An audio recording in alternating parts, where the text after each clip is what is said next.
Sedgley feeds Sinton. This could be dangerous if Sinton can get something in from this position. Onto the right foot. Cross one in, Akinbaye! Off the post!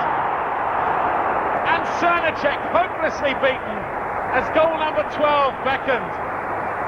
Well, Wolves won't get any closer than that. Again, it was magic woven on this left-hand side by Sinton with a right foot cross. Akinbaye got away from his marker, and Cernacek in no man's land as the ball came back off the post. How unlucky can you get? Basie's got to chase to get this. He does well. He finds Emlyn on the right-hand side. Bobbing and weaving past Hinchcliffe.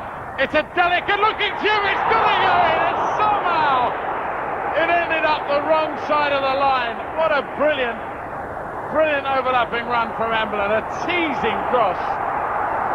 Oh, Wolves surely deserve to win this tie. Any other result would be unfair.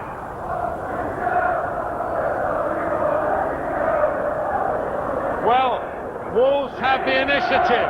They will take the first penalty.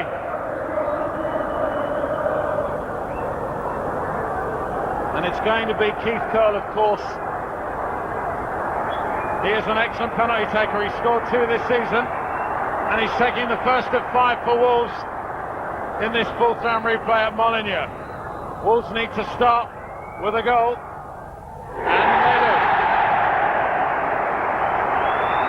1-0 Wolves.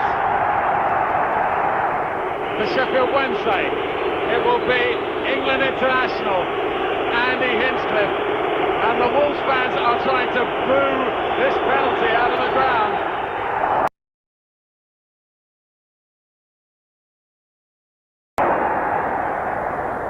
Paul Simpson on as a substitute for Wolves,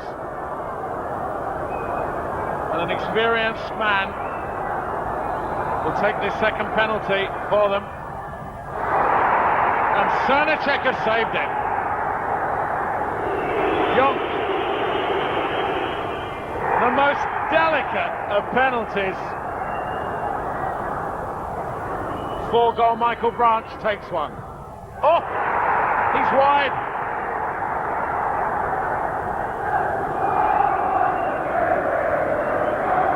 And now Gerald Simon, who's had an absolute nightmare today. If anyone, you'd put money on anyone missing one, it would be him. But it's not to happen. Says he's ready, and so is Cernacek. Wolves have missed 2 in a row. Great penalty. Cresswell. He saved it.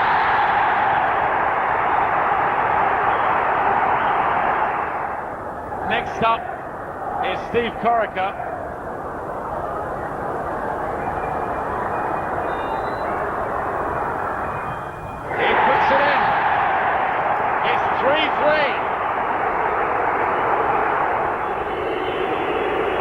Everything rests on this one kick from Simon Donnelly. He's done it, and Wednesday are through.